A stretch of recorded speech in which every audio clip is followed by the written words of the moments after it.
नमस्ते बच्चों, विज्ञान के सेशन में आप लोगों का स्वागत है। फसल उत्पादन एवं प्रबंध ये हमारा चैप्टर चल रहा है और हम लोगों ने अब तक ये समझ लिया है कि किस प्रकार किसान एक मेहनत करके पहले मिट्टी तैयार करता है, बीज बोता है, खाद देता है, सिंचाई करता है। हम ये सारे प्रोसेस हमने अपने सेशंस में पढ़ लिए हैं। आज जो हम पढ़ने जा रहे हैं वो है खरपतवार से सुरक्षा। ये खरपतवार जिसको हम इंग्लिश में वीड भी कहते हैं, ये वो प्लांट्स होते हैं जो फसल बोना चाहते हैं उसके साथ साथ ये अवांछित हमारे प्लांट्स होते हैं और इनको निकालना बहुत जरूरी होता है। क्यों होता है जरूरी, कुछ मालूम है आपको? हाँ, क्योंकि ये जितना और मतलब ये वो मिट्टी में हो रहे हैं, तो जो हमारी फसल को एक पौष्टिक तत्व चाहिए तो वो उसी मिट्टी में वो अभी हमारे जो वीड्स हैं वो हो रहे हैं, तो वो पौष्टिक तत्व ले लेते हैं। जो जल हम दे रहे हैं वो भी उसको एब्सॉर्ब कर लेते हैं, तो हमारे पौधों को जो एक न्यूट्रिशन मिलना चाहिए वो एक कमी हो जाती है। इसलिए हमें अपने जो मेन पौधे है उसको एक सुरक्षा देनी होती है और समय समय पर उनको निकालना पड़ता है। और भी बहुत विधियां हैं जो हम जैसे जैसे ये आज का सेशन करेंगे उसमें आपके साथ डिस्कस करते जाएंगे। तो टाइम है किसका? बुक खोलने का। चलिए खोलते हैं बुक। सो बच्चों, खरपतवार से सुरक्षा आज हम इसके बारे में समझने जा रहे हैं। आप लोग अपनी बुक के साथ तैयार है? नहीं है तो आप ना पॉज करिए वीडियो, बुक लेकर आइए और तब हमारा सेशन आगे अटेंड करिए। तो अब हम लोग जो देख रहे हैं, तो यहाँ जो जैसे इसमें वो हमेशा आपकी बुक में कुछ ना कुछ एक एग्जाम्पल लेकर समझाते हैं। तो यहाँ पे ये देख रहे हैं कि ये बच्चे क्या है, निकट के गेहूं के खेत में गए हैं। उन्होंने देखा है कि खेत में फसल के साथ कुछ और अन्य पौध भी हैं। और ये इसमें एक चीज और बहुत इंपॉर्टेंट है जो आपको भी जाननी चाहिए कि मैं आपको मालूम होना चाहिए कि आपका जो आपने पौधा एक लगाया है या जो एक फसल लगाई है वो कैसी है, उसके पत्ते किस प्रकार के होते हैं, उसका क्या पहचान है। क्योंकि कभी कभी धोखे में ये नहीं हो कि हम सोचे ये खरपतवार है, वीड है, हम अपने असली पौधे को ही हटा दें। और ये आप देखें वीड, ये आप अगर आपके घर में गमले हैं उसमें भी आप देखेंगे, आपने जैसे तुलसी का, बहुत घरों में तुलसी का पौधा तो होता ही है, तो मैं उसी का एग्जांपल ले रही हूँ। नहीं तो गुलाब है, ऐसे हमारे तो कुछ पौधे हम लोग घर में लगाते रहते हैं। तो आप ये देखेंगे कि मेन पौधे में मिट्टी में से छोटे छोटे और प्लांट्स उग जाते हैं। और आप देखते होंगे कि आपके घर का कोई बड़ा है जो इसकी देख रहा है, सारा उसको देखता है, उनका ध्यान रखता है, समय समय पे पानी देता है, तो समय समय पे वो मिट्टी को थोड़ा सा एक खोद कर और वो वाले जो एक्स्ट्रा प्लांट्स होते हैं उनको वो निकाल देते हैं। तो अब आप सोचें, वो तो हम एक अपने जो गमला है उसकी बात कर रहे हैं। अगर बड़े खेत में इस टाइप से हो तो हमारी फसलों को कितना नुकसान हो सकता है। तो इसलिए हम उनको भी जब फसल के साथ इस प्रकार के जो वीड्स होते हैं, तो जो फार्मर है, जो हमारा किसान है, वो समय समय पर उनको निकालता रहता है। तो अगर हम खरपतवार की परिभाषा के रूप में देखें तो क्या आएगी, जरा पेंसिल लेके मार्क करिए। खेत में कई अन्य अवांछित पौधे प्राकृतिक रूप से फसल के साथ उग जाते हैं।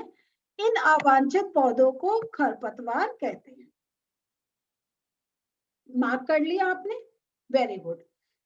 अब जो ये खरपतवार को जो हटाने की क्रिया है इसको हम कहते हैं निराई। ठीक है।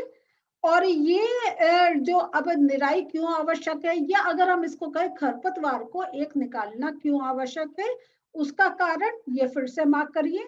क्योंकि ये जो खरपतवार है ये जल, पोषक, जगह और प्रकाश की स्पर्धा कर फसल की वृद्धि पर प्रभाव डालता है। ठीक है। और फिर हम देखते हैं कि बहुत से जो होते हैं जब हम कटाई करते हैं उसमें भी वो बाधा लाता है। तो यहाँ पे इसको और करें, कुछ खरपतवार कटाई में भी बाधा डालते हैं और एक और जो इम्पोर्टेंट बात है वो ये है कि वो विषैले भी हो सकते हैं। तो अगर मान लीजिए हमारा एक जो वहाँ अगर विषैले हैं तो उनका जो थोड़ा सा जो एक नुकसान वाला जो उनके अंदर एक चीज है वो फसल के साथ भी मिल सकता है, तो हमारा वो फसल भी थोड़ी जहरीली हो सकती है। तो इस प्रकार वो मनुष्य के लिए भी नुकसान वाले हैं। और हम लोग ही ये देखते हैं कि जो फसल होती है तो ये थोड़ी है कि हम पूरा पूरा पौधा ही काम में आता है, किसी के बीज काम में आते हैं, किसी की पत्तियां काम में आती हैं। तो बाकी जो बचा हुआ होता है वो हम क्या है अपने पशु को चारा के रूप में देते हैं। तो अगर वो एक हमारी फसल के साथ वो जो हमने काट के चारा रूप में डाली है, तो वो जो फसल का शेष भाग है, तो क्या होगा जो हमारे पशु पक्षी खा रहे हैं उनमें भी ये विष पहुंच सकता है। वो खाद्य जो खा रहे हैं पशु पक्षी वो भी कुछ एक विषैलेता तो अपने अंदर ले सकते हैं, जिससे उनकी कुछ ना कुछ एक नुकसान पहुंच सकता है। अब जो खरपतवार को हटाने एवं उनकी वृद्धि को नियंत्रित करने के लिए जो हमारे किसान लोग हैं वो विभिन्न प्रकार के तरीके अपनाते हैं। जैसे फसल उगाने से पहले, अब आप ये नोट करते चले जाइए क्या क्या तरीके हैं, इनको अंडरलाइन करिए। फसल उगाने से पहले खेत जोतने से, ये आप लोग अंडरलाइन करिए, फसल उगाने से पहले खेत जोतने से खरपतवार उखाड़ने एवं हटाने में सहायता मिलती है। तो तो जब हम खेत को जोतते हैं तो जितना भी अगर उसमें पहले से कुछ उग रहा है वो एक हमारा हट जाता है, और इससे जो खरपतवार पौधे सूख कर वो मर जाते हैं, और जो ये मिट्टी में मिल जाते हैं। और ये दूसरा जो एक और हटाने का तरीका है वो सर्वोत्तम माना जाता है कि उनपे पुष्पन एवं बीज बनने से पहले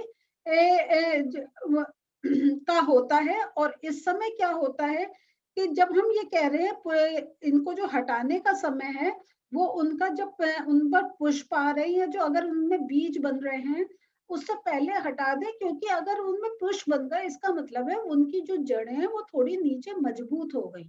तो ये हटाने से ये इनके बीज या उनका जो एक पुष्प क्रिया जो बन रही है उससे पहले अगर हम उखाड़ दें तो वो हम काफी एक अगर है तो अपने हाथ से भी चाहें तो उनको उखाड़ सकते हैं। तो ये और इनको क्या हो, दूसरा जो है भूमि के निकट से काट कर समय समय पर इनको हटा भी दिया जा सकता है। तो खरपतवार का हम ये देख रहे हैं कि उनको डेवलप नहीं होने दें। अगर वो एक प्रॉपर एक दूसरे प्लांट की तरह डेवलप हो गए तो एक अगर हम कहीं हम उनको हाथ से नहीं उखाड़ पाएंगे, क्योंकि उनकी जड़ें मजबूत है, और जड़ें जब मजबूत है तो उनमें से फिर से ऊपर का तो टूट के अगर हमने हटा दिया, लेकिन जड़ें मजबूत होने के कारण वो फिर से डेवलप हो सकते हैं। दूसरी चीज जो हम देखते हैं कि इनको खरपतवार को हटाने के लिए हम रसायनों का, केमिकल्स का भी उपयोग करते हैं। और ये क्या होता है, ये जो हमारे वीड्स होता है ये इनको डेवलप नहीं होने देते हैं। जैसे हम 2,4-D, ये एक केमिकल है। तो ये अगर हम इसका छिड़काव कर दें, इनको अपने खेतों में डाल दें, तो ये हम जो जितने भी ये वीड्स हैं, खरपतवार है, ये मर जाते हैं। लेकिन इससे एक ये नुकसान होता है कि अगर हम ये 2,4-D ये जो है केमिकल अगर हम खेतों में डाल रहे हैं तो जो हमारी फसल है उसको भी नुकसान पहुंचता है, क्योंकि ये क्या है, प्लांट्स को ही तो मारने की एक दवाई है। तो अगर हमने ये डाला तो हमारे जो एक फसल हो रही है उसको भी नुकसान हो सकता है। और ये जो खरपतवार नाशी को जल में आवश्यकता अनुसार हम उसको मिलाकर और फिर अगर हम उसको स्प्रे करें तो वो हम थोड़ा सा एक कंट्रोल वे में डाल सकते हैं। तो हम दवाई ये नहीं है कि एकदम ऐसे डालें, हम एक स्प्रे की तरह उसका यूज करें, क्योंकि जहां जहां हमें लग रहा है कि ये वीड है सिर्फ उस पर छिड़के तो हम अपनी फसल को इस प्रकार एक ये जो हम केमिकल यूज कर रहे हैं उससे हम बचा सकते हैं। तो यहाँ पे ये देखिए, ये इस प्रकार से ये जो किसान है ये ऐसे स्प्रे करता है। ठीक है। अब जैसे आपका इसमें पूछा गया है कि जब ये अगर ये हम कह रहे हैं ये एक ऐसा केमिकल है जो आपके वीट प्लांट्स है इनको मार सकता है, तो जो छिड़क रहा है उसके लिए भी तो नुकसान हो सकता है, क्योंकि इसका मतलब है उसके अंदर कुछ ऐसे विषैले तत्व हैं। तो इसलिए ये कहा जाता है कि जब भी किसान ये इस टाइप से कुछ डालें तो अपने मुंह को कवर कर लें, कि उसका वो अपने अंदर सांस के द्वारा उसकी वो ले नहीं पाए अंदर और उनको नुकसान नहीं पहुंचे। और जब ये उनका पूरा कार्य हो जाए तो उनको प्रॉपर अपना एक हाथ धो लेना चाहिए कि उनके हाथ में भी कोई इस टाइप का केमिकल नहीं बचे। तो अब हम ये देखते हैं कि ये हमने बताया, अभी देख लिया है कि इसकी जो वृद्धि मीन्स इसके पुष्पर्ण या इसके बीज बनने से पहले हमें इसको हटाना चाहिए। तो इसका ये जब छिड़काव कर रहे हैं तब भी हमें ये ध्यान देना चाहिए कि प्रॉपर वो डेवलप नहीं हो, उससे पहले ही हम छिड़काव करके उसका डेवलपमेंट को रोक दें। और यहाँ पर और यहाँ पर देखिए जो मैंने अभी आपको बताया था वो ही बताया है कि इनका जब जो भी हमारा किसान या कोई भी जो केयर टेकर है जो इस पर एक ये मेडिसिन डाल रहा है, जो ये केमिकल डाल रहा है, तो इनके लिए क्या है कि इनको बहुत एक सावधानी पूर्वक इसका प्रयोग करना चाहिए। और जैसा मैंने अभी आपको पहले बताया था कि अपना मुंह, नाक और ये सब पूरा एक जो मुंह है वो पूरा एक कवर कर लेना चाहिए।